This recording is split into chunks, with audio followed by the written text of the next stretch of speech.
This is Scotland's superpower.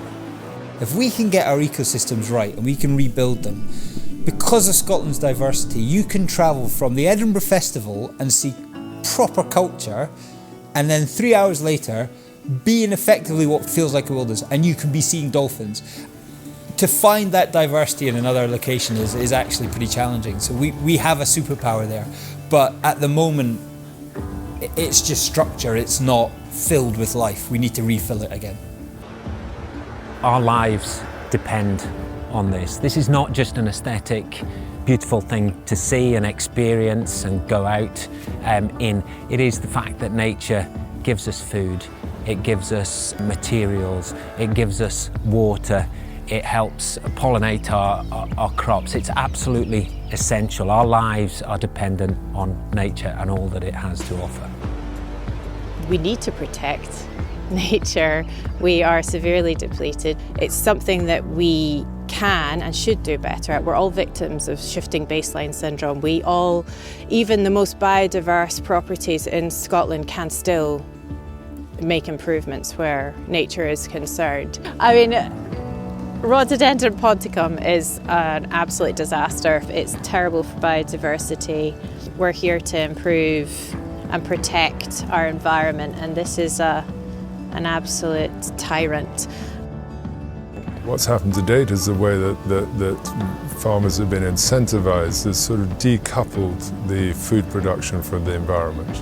I don't think you can have a thriving, biodiverse environment without ruminants. We need to combine the two, and I think farming practices similar to what I'm learning definitely has a really positive potential for the environment. We're realising now that the solutions lie in nature. There is a movement, a recognition of all of these values that nature provides for us and what we need to do to be able to restore that and how we can benefit from it. The trick is going to be, how do we do this at scale? 30 by 30 is that global commitment to be able to safeguard at least 30% of land and sea, and particularly areas that are important for biodiversity in the long term, so that they can continue to be important and deliver all of the benefits that nature brings. So we have almost zero. We've got maybe 2 areas in the whole of Scotland that are tiny, where there's actual proper protection in terms of you're not allowed to do anything in them, which is these sort of no-take zones. So when you talk about protection, we don't really have decent inshore marine protection. It just doesn't exist, because even if it is on paper, there's no real teeth behind it. No one's stopping really anything happening. And that's not anyone's fault, it's just a lack of funding. So we need to fund these protected areas better. We need to take stock now, and this is the ideal opportunity in which to do so, to be able to say, well, what's worked and what hasn't. We may need to rethink what protected areas are delivering and make sure that they're forward-looking and adaptable and dynamic, so that they can cope with change but also continue to deliver multiple benefits. Land managers have lost trust in a system which has become very top-down. Not being listened to, having control taken away, their knowledge dismissed. If they're given the opportunity to show what they can do, they are delivering for biodiversity, and not only are they delivering, but they have forward-facing habitat management plans to grow biodiversity. So all too often, conservation can be seen as some sort of restriction on what people want to do, whereas we want to turn that around and be able to recognise and celebrate the success of land managers and what they are delivering. So to change the narrative, to celebrate what these areas and their management is delivering. What I'd like to see happening is working from the ground up, getting the landowners and the land managers to be part of this process. They understand on a very minute level how wildlife is using the land that they know like the back of their hand. Most lochs that are multi-use wouldn't survive in a no-take zone. There'd be too much conflict there.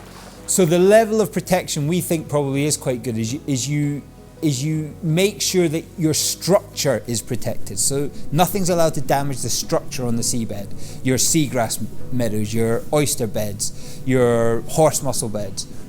On top of that, you can then have fisheries or industries that can work alongside those structures without damaging them. And that's what we used to have in this country. In the 1980s, we had a 3-mile limit on damaging the seabed. And therefore you safeguarded your nurseries. And therefore the fishing outside of that zone was excellent. And we had some of the best whitefish fishing in the world on the west coast of Scotland. We used to get Saudi princes coming over here and staying on Stornoway to do game fishing, like, you know, merlin, tuna, the big stuff that you could go out on boats and used to be able to fish around Scotland, no problem at all. So if you can bring back that structural protection, you will get a lot of that back. And the industries that can benefit from that would be huge. If you take out food production, you know, at the top of the glen, it's just going to intensify it lower down, because we're a growing population in the world, and so food production is obviously essential. So we've got to find a way of you know, making it happen collaboratively. This is a collective issue that we all face, and how we've gone about trying to resolve it is collaboratively.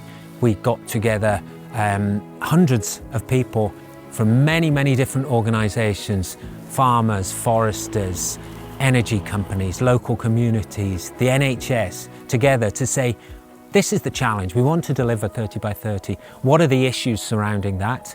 And then secondly, say, well, how are we going to collectively resolve those issues? And that's how we've developed the framework for delivery of 30 by 30.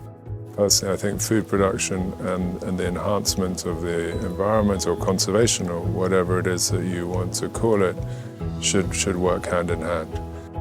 When it comes to that conflict, I'd encourage different parties to not be so judgmental. I'd just like to see us in a state where we're valuing what we have, and not just on a monetary level, but on a emotional level. What I would like to see in Loch Craignish, which is just behind me here, in 20 years' time, is life.